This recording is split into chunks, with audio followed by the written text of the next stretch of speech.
Au sein de la direction du patrimoine du conseil départemental de la Haute-Garonne, on essaye de faire des chantiers les plus écologiques possibles. Du coup, ça passe par mettre en œuvre de la sobriété dans la manière dont on construit nos bâtiments, en essayant de les dimensionner au plus juste et en employant des matériaux les plus sains possibles en termes d'écologie et de santé aussi. Entre les salles des collèges de Haute-Garonne, on a souvent du métis qui est un isolant biosourcé à base de recyclage de coton et donc de jean. La laine de fibre de bois aussi, qui est un matériau qu'on met dans plein de nouveaux collèges, qui est utilisé dans les façades à ossature bois notamment.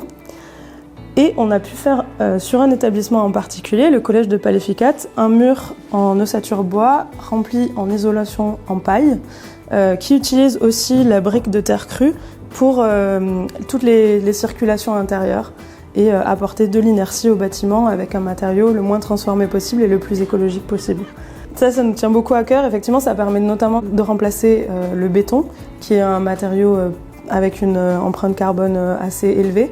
Pour l'extension du collège de Pont-Jumeau, où on a utilisé beaucoup de matériaux de seconde main et de réemploi, on a été suivi par le projet Life Waste Build porté par l'Europe, qui nous a aidés en termes de financement et de méthode à faire tout ça sur le projet. En plus de nos projets neufs, on fait aussi des rénovations énergétiques pour lesquelles on est très attentif au fait d'avoir une empreinte carbone très réduite.